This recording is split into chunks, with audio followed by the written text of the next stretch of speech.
Oh. We forgot to record it. The new guys forgot to record but when I was looking for screen sharing, I've been taking notes, so it's okay. Great, Yeah, thanks, Kara. Wild. But yeah, we start all new players off with the blue dot ball. And then we found that it becomes, now we go straight to double yellow dot for men, but for the women, it keeps the rallies going longer. There's no substitute for reps early on and just getting basic contact. And then we find that it becomes sort of a prestige thing that once you hit a certain level, you're ready to tackle the double yellow dot ball. It avoids confusion because you just have the two types, but it also ensures that the ladies who are there a little bit more socially still get good exercise, can still get serves in. And the dramatic difference between the two really serves as kind of a marker for when you've arrived, quote unquote. There's been no unpleasantness. There's been no weirdness. If somebody wants to learn to use the double yellow dot, great, practice with it. But in our, if we have, like, for example, 4 brackets, bracket 4 will have all blue dot ball. Bracket 3, the players talk to each other beforehand about which one they're going to use. And then by bracket 2, you're expected to be using the double yellow dot ball. And that has worked fine. Yeah. Susan, after our district leaders meeting in the fall, we made that single dot ball optional for our D-level league in Buffalo. We didn't mandate it, and it didn't seem to really take off. But also for the majority of our players, even new players, are playing with double dot balls when they're practicing and doing other things. And I think, we had a pretty robust conversation about that in October. And I think fundamentally, maybe mandating it would have been a better suggestion to make it happen rather than making it an optional suggestion. Yeah, for the Philadelphia leagues, for the 3-5s and the 3-0s, we made it the default standard ball to be the single dot, unless both players agree to use a double dot. For 3-0s, you said? 3-0 and 3-5. Philly also runs a free women's singles tournament that uses that single dot, and we buy them brunch, and we had 110 people for that last January. Are you running that again this January? We're finding a date on the calendar, but yes, it's happening again. What was the name of that? What was the name of the tournament? It was a local only thing. Oh, so it wasn't like on Club It was Walker. like the PSRA Women's Invitational or something. So yeah, I was thinking about this not for leagues and just an idea, for the tournaments, as Kara mentioned, our lower levels, men and women. Right, we're down. Numbers were down. So it wouldn't be just for women, just trying some adult tournaments, of which I know probably only New York has a consistent number of successful tournaments, and that's because they've been going on since at least the 80s, probably. So, yeah. Does anyone else have any? Yeah. So we tried something this year that I think was successful. I don't know, you guys may deem it as not successful, but we did a teams league where we had launched it with a draft night. We assigned captains based on the ladder in the club, and the top 8 players were captains, and we did a draft, and everybody got to play all the way down to our beginners. So each team had 6 players, and it was a big cheering thing. So the top players were watching the beginning players, and the beginners were able to watch the advanced players, and it was funded every night with beer and pizza. We played every Thursday. David, how many weeks did you do? So the first one we did 6 weeks, which was our spring league. And then the second one we did 8 weeks, which was a fall league. And we had 50 players, roughly. We had, and it seemed to be really good. And it was always scheduled on a Thursday night. So everybody would show up Thursday night. You had the option of playing your match early if you couldn't make it on a Thursday night, but they were never allowed to play later. You couldn't say, well, because we posted the scores Friday, so that everybody had the bragging rights and all that stuff the next day. And if you just missed your match, it showed up as a loss. The other thing that we did, sorry? We do the exact same thing, and we have 140 people in that league. It works great. Yeah. And we did a championship wrap up. So all teams played for first, second, third, fourth, fifth, sixth, seventh, and eighth. And, it was a lot of fun. Everybody enjoyed that. We had special awards. So if you ran the league without losing a game, we got like a special award for that. Some of the teams made up their own t-shirts. Some guys made up headbands. It just sort of became a social thing to what Jim was talking about earlier. And we got the mixture of people. Who underwrote the hospitality? No, I did. Yeah. So We have sponsors every week for the kegs, and we do that in both the men or I guess the Open League now and the Women's League. They'll defray the cost, and we actually run a profit. Yeah. So Jim, is that a But- corporate sponsor or individuals? either, both. Both, okay. Some of our owners. We have like a local brewer who sponsors all of our big parties, like Thanksgiving and whatnot. We have special guests come in. We had Spencer Lovejoy and Timmy Brownell came in last Valentine's Day. JP2, the junior champion, came in Thanksgiving with Alex Oakes, the former pro, and that was sponsored. your by- voice is cracking up, Jim. Oh, I'm sorry. I have a fair voice. No. Like No, bad- there's a lot of static. Is it still staticky now? Yeah, Yeah, something wrong with your mic. Oh no. How about now? Any better? Am I better. still much better? Okay, sorry about that. No, I was saying we have big events with pros that if they're willing to stomach our ludicrous courts, they come in, and we have local brewers who will sponsor the event. But for the most part, they're just giant parties. We don't do full tournaments or anything like that. For the leagues themselves, individuals will chip in $100, $150 for a keg and pretzels. It becomes kind of a prestige thing. But again, you do sometimes get business out of it as a sponsor. I think the big deal that David has hit the nail on the head is predictable, casual play. It builds on itself. We have about a 70% retention rate with women who try, and about 80% with men. But what's critical is that they feed off of each other. A lot of the people have spouses in the other league, and once you hit that certain critical momentum, it becomes a social thing, because this is a hard sport. People like to say, "Hey, I'm doing this. You should try this if you consider yourself a tough athlete." And that we've gotten a lot of traction off of that sort of lifestyle brand, as opposed to it just being about the sport itself. The sport is instead it speaks to who you are and what you stand for.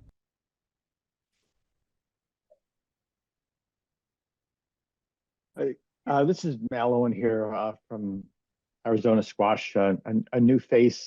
Just been sort of doing some side chatting with Jim. From 1987 to 2003, I think.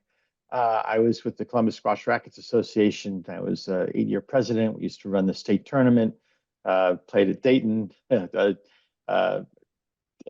then being in Washington, D.C. and growing up in New York City. I feel like this is deja vu when I get a chance to hear all of you folks talk about all your great programs and the hundreds of people you have involved and challenges of scheduling.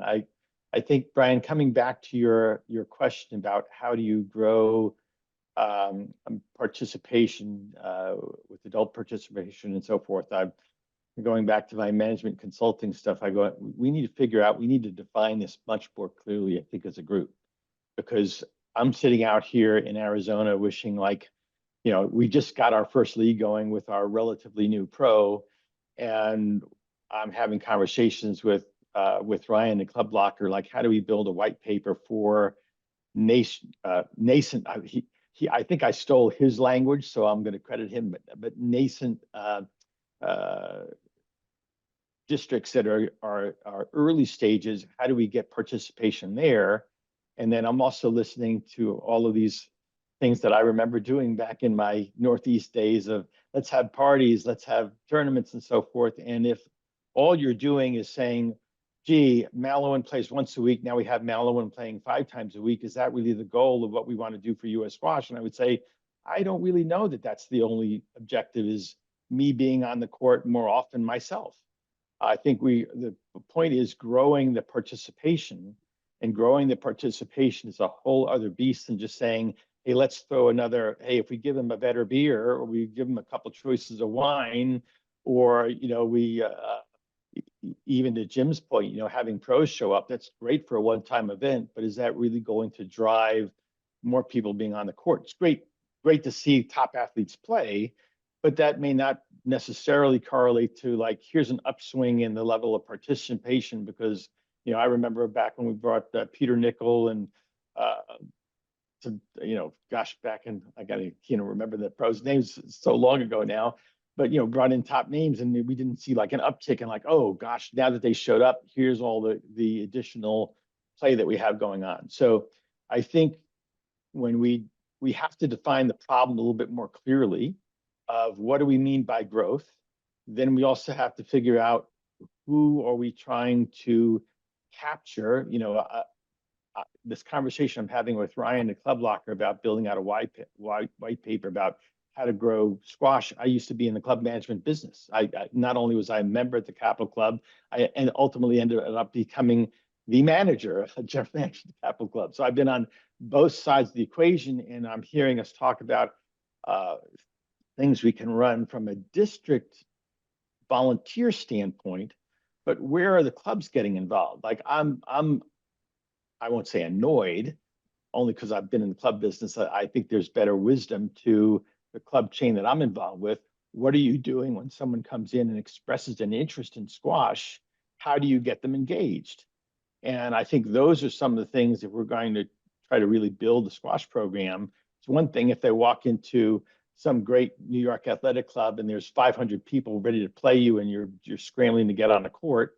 There's another scenario if you walk into a club and for them, you know, the courts might be a little bit more empty. And so, you know, what are the things that you can do to get people engaged? So the conversations I'm having with Ryan are, we've got to get things like a club ladder going, just for if no other reason, not that people want to be competitive, but to be able to see who the roster of people are at your club that are playing. Yeah, Mal, I'm gonna just agree with sorry. you wholeheartedly that there's really, well, it's probably more than two, but the way that we've talked about it in Massachusetts is that it's important for us to have a robust district, okay? And that's the 5 times a week, like you're describing. We have to satisfy and delight the 4-0 men's league players. That's important to us, and we do that. And we know how to do that, and that's steady state stuff, but we can't ignore that. And then we identify the areas that we want to grow, the people that we're not seeing join, like we were talking about earlier, those 2-5 and 3-0 level, both men and women, and additionally, public high school squash teams. So the juniors that aren't club members because maybe their families don't play, so then we started kind of down that path. So that's where we spend investment dollars in things that we know we need for growth, but are smaller for now, for sure. Our public high school teams each have whatever, 10 players. It's not nearly the size of our leagues, you know, 70 teams and playing all season. But that's the way that we talk about things, is where should we be investing? Like, where are our gaps? Women and lower level players, we spend money, and Sue has all kinds of great events, and sometimes they're in the morning with there's always food and drinks. Sometimes it's wine and sometimes it's coffee. But Kara, what's interesting is so I'll give a little backstory. Kara and I had a talk probably a year ago as district presidents, calling to ask basically this question, right? Like how are you engaging? And she threw a couple things out there that would have spent the entire Buffalo squash budget in one night, right? It would have been like, oh, okay, cool. So we'll do that. And then we're done for the year. And I think, you know, I'm particularly cognizant of the fact that not all districts are the same, right? Susan, I'm going to get to you in one sec, I promise. That there's probably sort of 3 levels of districts in my head, and maybe more, but there's this, the big guys, we know who they are, right? There's this sort of this established district that has maybe 200 to 700 members, let's say. And then there's this emerging district, which, you know, Columbus maybe belongs there, and maybe you belong there, but there's a variety of those things. And I think what we're going to get onto, there's a topic, there's a last topic, and we're going to, Sue, I'm going to give you the floor in 2 seconds, I promise, that we need to get to, because we know at US Squash that we need to address those questions.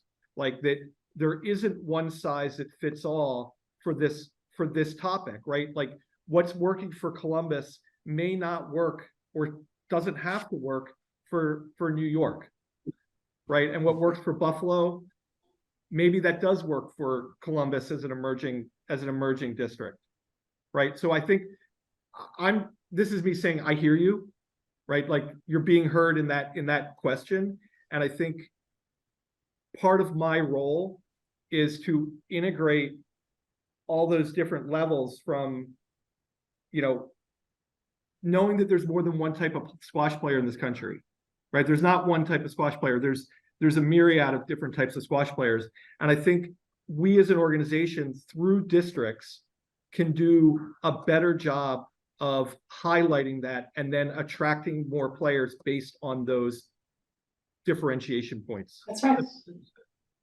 So, And I guess, yeah, my point was, is just if you've got, as we're sharing ideas here, is that I might be sharing ideas of, hey, how do we get to 20 or 30 people? And then we're talking about all these advanced ways of blowing your budget with having these elaborate tournaments. I just want to be respectful as we're lobbing ideas back. Is I could say, well, here's what we need to do in Arizona, which is have a club ladder and do these things that Club Locker can provide us. And New York's going like, Mal, you're putting me to sleep here. that is so below what we need to do right now. So I'm just saying to maybe define the conversation so it's relevant to the people that are on the call. I don't want to be bringing up stuff for Nation Club.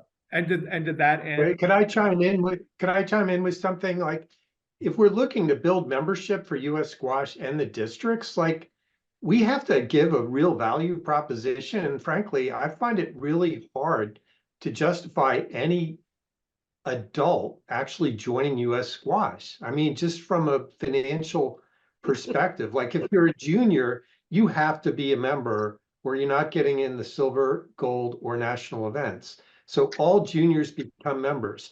And if you're an adult, if districts let non-members play leagues, there's no reason to join, for one. And then, you know, what else can we offer? And basically the 2 strongest value adds that the districts offer are league play, right? And district championships. And we've got a pretty good tool in Club Locker to do league play, but frankly, the district championships, the Massachusetts model is by far the best thing we've got out there. This self-scheduled tournament is really the only thing that works for adults for these district championships, I think.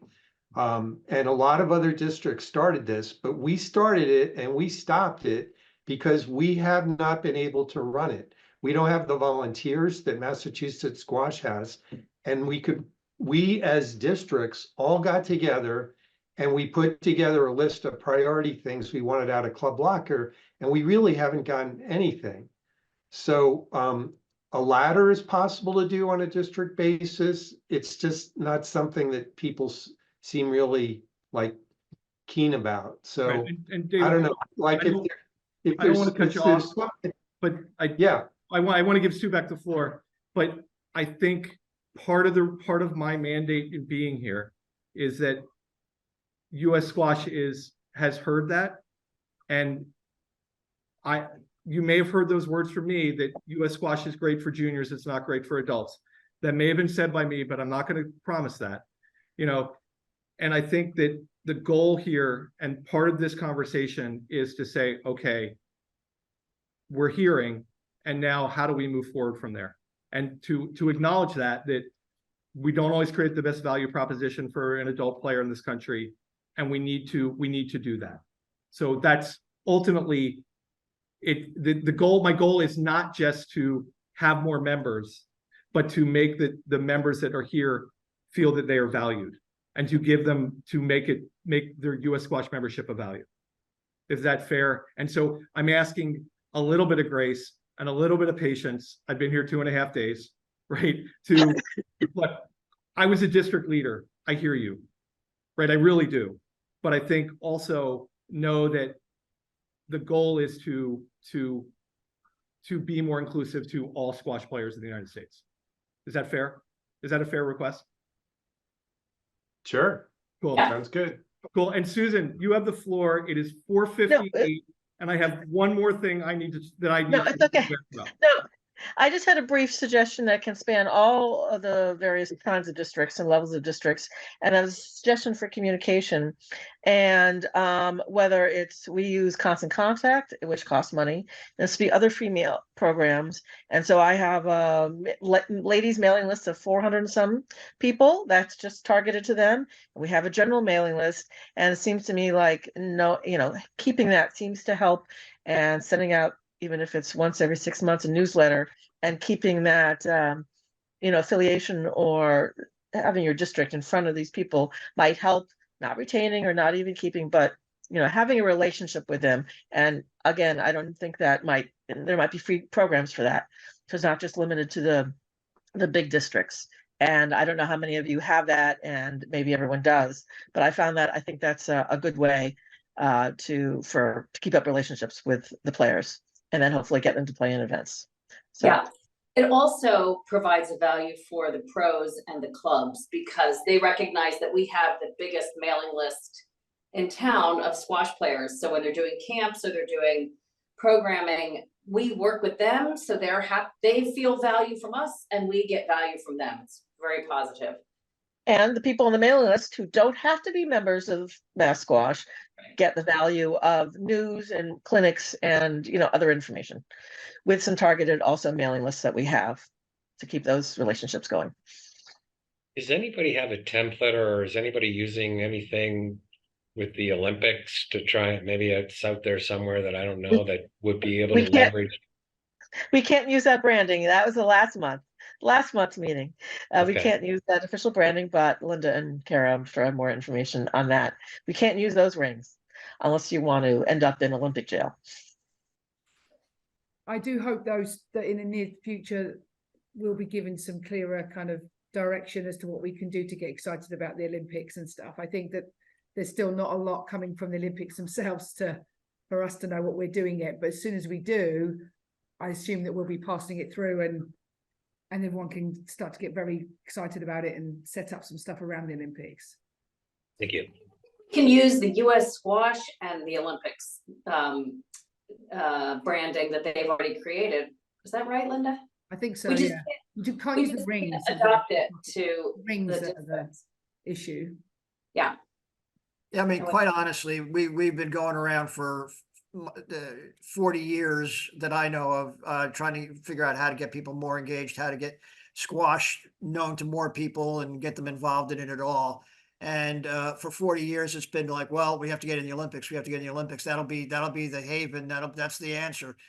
Okay, we're in. We need to be able to use it now. Totally. Right. So Very important.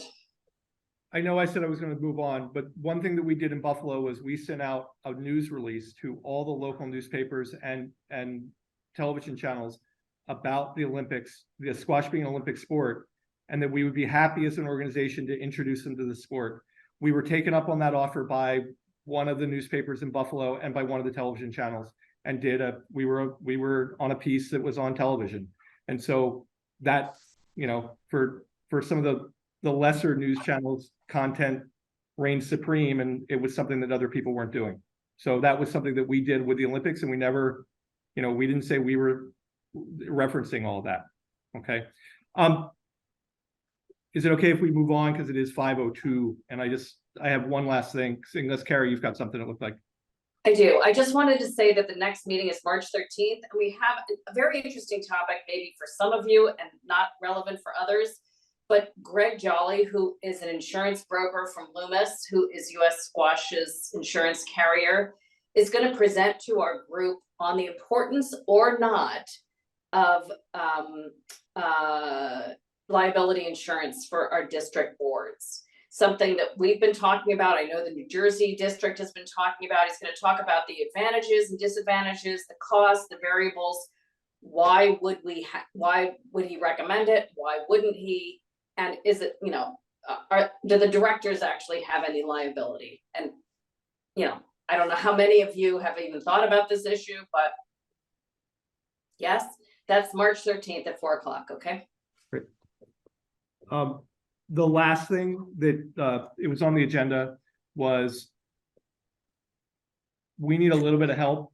If you know how to, or you can just submit information back to myself or Linda about making sure that the information that we have about clubs and districts on Club Locker is accurate. So if you go to your district page in Club Locker, there's the ability to see the clubs there. There's also the ability to see how many courts they have, all those things. If you can go through the exercise and see what you can see and what's accurate, if there are inaccuracies, if you can let myself or Linda know, that would be great. There will be a more formal request coming within the next week by email to all district heads, asking for the same information with a couple other questions on that questionnaire to some of the other points that we've been talking about today. So is there value in us being able to update that real time versus sending the information to you guys, or is that not allowed? Honestly, if you can update it, that is great.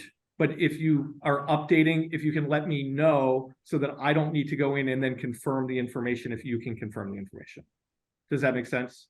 Like I can't, if you make an update, I won't have visibility to that update.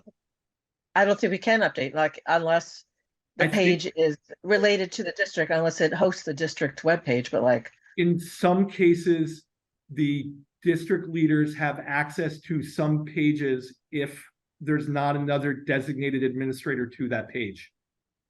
So for example, in Buffalo, I had access to about a third of them, but I didn't have access to the legacy clubs because they had an administrator to those pages.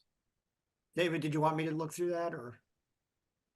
If you have the energy, there's already a lot on your plate, although you're the one who knows it well. We could talk it next week in our meeting. Yeah. So if you'll be up, I'm going to send a more formal request that will be via email to all district leaders, but I'm just kind of giving you the heads up that it's coming. Yeah. Brian, what's it going to be used for? Like, are you doing some kind, is it for the Olympic Committee? What's it for? The goal is really to know available clubs and available courts throughout the US, which there's a bunch of meta purposes to that, but one of those is about where do we have ability to have more play, right? And where do we have the ability to try to help grow in certain areas? And there's also the ability to be able to tabulate some of that Olympic conversation and all that stuff too. But we need to get a baseline so that we can then help to have more courts ultimately. So one quick add, if anyone has had the energy, amusingly enough, on this topic, we just came back from the British Open, and I'm looking at planning some other squash trips in Europe.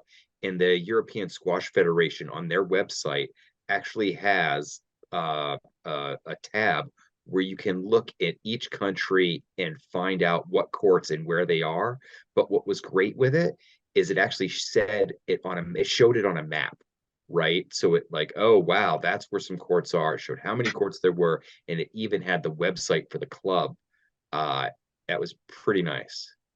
Can I humble brag? And then on my squash site, I created a Google map in like, I don't know, half an hour. And it has, you have to keep it up. And it has, you can see on the map where the clubs are. And it has links to the club and the phone numbers. So Dave, that's why we thought it'd be good, because if you're new to town, you have no idea what a list is, where anything is. So that's something everyone can do. Awesome. Dave, how accurate do you think that European one was? Did you look at Did you look at the US? Oh, we just did Europe. It didn't have any of the US. Oh, the whole of Europe? The whole of Europe. It did it by How about- country. It was pretty sweet. I mean, I just looked at it this morning. So take a moment, drink a beverage, try it out. In all our free time. Great. So how old is the US squash? How old is this US squash information? When has it last been vetted or updated or gone Some through? information is more updated than others. Mhm. So I don't know. It has Well, been a little I- bit updated, yeah. but not in depth. Right. So So One, just one like- thing, some help from you guys. yeah, one thing, I actually tried to do that out here in Arizona, and I was informed, I think from Bill Cunningham, that we have to be careful about deleting clubs with courts because of the database, trying to keep track of historically what clubs, what venues existed and tournaments going on. So the issue of editing Club Locker and removing clubs that no longer have courts, I don't think they're keen on that, but if we You get you can't. that information. Yeah. you can't delete, but you can change court numbers and things like that. If you see. have access, which is okay, but no, you can't delete a club. Ultimately, if a club no longer exists or doesn't have courts, it will be hidden from view. It won't be deleted. Just Right. And that's the back end, which is way Yeah. over my head, but that's how it was explained to me today. So Got it. but Okay, great. we're definitely in overtime now. So Less than 10 minutes, it's good, less and than 10 Kara minutes. wants to get out of the bathroom to warmer environs. So thank you very much for everybody spending a bunch of time with us today. Really appreciate it. Thank you for the lively conversation. Yep, thanks for your input, and like I said, hope to see you guys in March. And Linda, would you send a note to the New Jersey district who's been communicating with us about this very issue? Just make sure she knows. Do you remember this? I'll send it to you. But yeah, email me. Yeah, Okay, yeah. will do. All right, you, thank everybody. you, everyone. Take care. Bye, everybody. Hey, Jason. Ryan, see you at Centuries. See you next weekend. Anybody else? There it is. Sorry.